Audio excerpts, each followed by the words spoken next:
जय श्री गणेशाय नमः। अथ करक चतुर्थी करवा चौथ व्रत कथा। पूजन विधि। जो सौभाग्यवती स्त्रियां इस करक चतुर्थी का व्रत करके सायंकाल विधि से पूजन करेंगी, वे अचल सौभाग्य, धन, पुत्र तथा बड़े भारी यश को प्राप्त होंगी। करक इस मंत्र को पढ़कर दुग्ध अथवा जल से भरा हुआ कलश लेकर उसमें पंचरत्न डालकर ब्राह्मण को देवें और कहें कि श्री गणेश जी, इस करवा के दान से मेरे पति बहुत काल तक जीवित रहें, मेरा सौभाग्य सदा बना रहे। सुहागिन स्त्रियों को भी देवें और उनसे लेवें भी। इस प्रकार सौभाग्य की इच्छा करने वाली स्त्रियां जो भी इसे करेंगी, वह सौभाग्य, पुत्र तथा अचल लक्ष्मी को प्राप्त होगी। करक चतुर्थी या करवा चौथ व्रत कथा। मानधाता कहने लगे कि जिस समय अर्जुन नीलगिरी पर तप करने के लिए चले गए तो उनके पीछे द्रौपदी खिन्न मन होकर चिंता करने लगी कि अर्जुन ने बड़े कठिन कर्म का प्रारंभ कर दिया है, किंतु विघ्न डालने वाले शत्रु अनेक हैं। इस प्रकार चिंता करके श्री कृष्ण जी से सब विघ्नों के नाश करने का उपाय पूछने लगी। द्रौपदी ने कहा कि हे सर्व जगत के नाथ, आप मुझे कोई ऐसा व्रत बताने की कृपा करें जिसके करने से सभी विघ्न नाश हो जाएं। श्री कृष्ण जी ने कहा कि हे महाभागे, श्री पार्वती जी ने भगवान शंकर जी से यही प्रश्न किया था। तब श्री शंकर जी ने पार्वती जी से जो कहा था, हे वराराहे, वही करक चतुर्थी नाम का व्रत मैं तुमसे कहता हूँ, तुम ध्यानपूर्वक सुनो, जो सब प्रकार के विघ्नों का नाश करने वाला है। श्री पार्वती जी ने कहा कि भगवान, वह करक चतुर्थी का व्रत किस प्रकार का है तथा उसका विधान क्या है, और पहले भी उस व्रत को किसी ने किया है? शंकर जी बोले कि पार्वती जी, अनेक प्रकार के रत्नों से शोभायमान, चांदी और सोने के भवनों से भरे, विद्वान पुरुषों से सुसेवित, लोगों को वश में करने वाली दिव्य स्त्रियों से शोभायमान, जहाँ पर सदैव ही वेद ध्वनि होती है, ऐसे स्वर्ग से भी मनोहर, परम रमणीक शुकप्रस्थपुर में एक वेद शर्मा नामक ज्ञानी ब्राह्मण रहता था। उसकी पत्नी का नाम लीलावती था। उसके महापराक्रमी 7 पुत्र और संपूर्ण लक्षणों से युक्त वीरवती नाम की एक कन्या उत्पन्न हुई। उसकी आँख नील कमल के समान और मुख चंद्रमा के समान था। उसके विवाह के योग्य समय आ जाने पर वेद शर्मा ने एक वेद शास्त्र के ज्ञाता विद्वान ब्राह्मण को विवाह विधि से उसे प्रदान कर दिया। इसके पश्चात वीरवती ने अपने भाइयों की स्त्री भौजाइयों समेत गौरी का व्रत किया।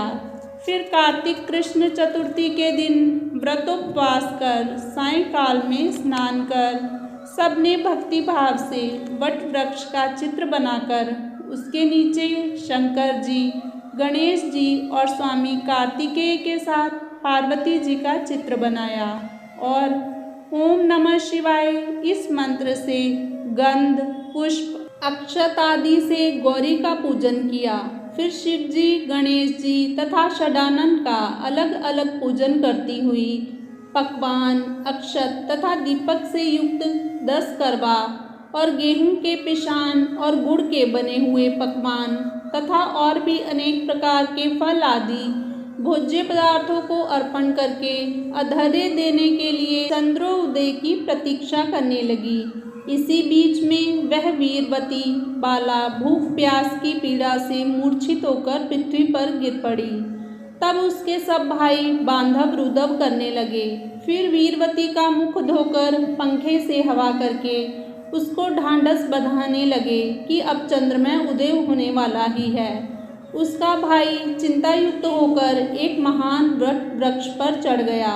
बहन के प्रेम से दुखी उसके भाई ने जलती हुई लुकारी लेकर चंद्रमा के उदय होने का बहाना कर दिखाया। घर वापस आकर उसने अपनी बहन से कहा, देखो बहन, चांद निकल आया है। अब तुम अधर्य देकर भोजन ग्रहण करो।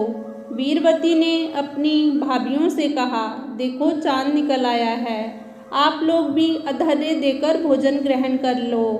वीरवती की भाभियों ने कहा, अभी चाँद नहीं निकला है, तुम्हारे भाई धोखा से अग्नि जलाकर उसके प्रकाश को चाँद के रूप में तुम्हें दिखा रहे हैं।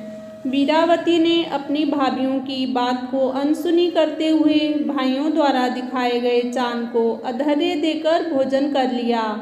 इस प्रकार करवा चौथ का व्रत भंग होने के कारण विघ्नहर्ता भगवान श्री गणेश वीरावती पर अप्रसन्न हो गए। गणेश जी की अप्रसन्नता के कारण उस लड़की का पति बीमार पड़ गया और घर में बचा हुआ सारा धन उसकी बीमारी में लग गया। वीरावती को जब अपने किए हुए दोष का पता लगा तो उसे बहुत पश्चाताप हुआ। उसने श्री गणेश जी से क्षमा प्रार्थना की और फिर से विधि विधान पूर्वक चतुर्थी का व्रत शुरू कर दिया। उसने 1 वर्ष तक निराहार व्रत किए। वर्ष के समाप्त होने पर करक चतुर्थी का व्रत उसकी भौजाइयों ने किया। वीरवती ने भी पूर्वोक्त विधान से व्रत किया। जब उस दिन देव कन्याओं के साथ इंद्राणी महाकरक चतुर्थी का व्रत करने के लिए स्वयं स्वर्ग से आई और वीरवती के पास चली गई, तब वीरवती ने इंद्राणी से सब बातें पूछी। तब वीरवती ने कहा कि जब मैं करक चतुर्थी का व्रत करके अपने पति के घर आई तो मेरा पति मुझे बहुत ही बीमार अवस्था में प्राप्त हुआ। मैं नहीं जानती किस पाप के कारण मुझे यह फल मिला। हे मातेश्वरी, हमारे भाग्य से आप यहाँ आई हैं, सो मेरे पति को स्वस्थ करके मुझ पर कृपा करें। इंद्राणी ने कहा कि शुभे, गत वर्ष जो तुमने अपने पति के घर में करक चतुर्थी का व्रत किया था तो बिना चंद्रमा के उदय हुए ही तुमने अधर्य दे दिया। इसी से व्रत दूषित हो गया और तुम्हारा पति बहुत बीमार हो गया। अब तुम यत्न के साथ इस करक चतुर्थी का व्रत करो। तत्पश्चात इस व्रत के प्रभाव से मैं तुम्हारे पति को स्वस्थ कर दूंगी। श्री कृष्ण जी कहने लगे कि हे द्रौपदी, इंद्राणी के वचन सुनकर वीरवती ने विधान पूर्वक व्रत किया। इस प्रकार उसके करक चतुर्थी का व्रत करने से इंद्राणी ने प्रसन्न होकर जल के द्वारा अभिसिंचन कर उसके पति को जीवित कर दिया। वह देवता के समान हो गया। इसके पश्चात वीरवती अपने पति के साथ घर आकर आनंद से रहने लगी। वीरवती के व्रत के प्रभाव से उसका पति धन धान्य पुत्र तथा आयु को प्राप्त हुआ। इसलिए तुम भी इस व्रत को यत्नपूर्वक करो।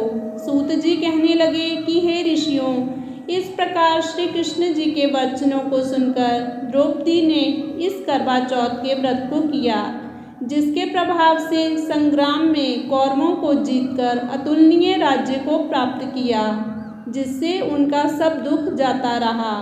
इति श्रीमद्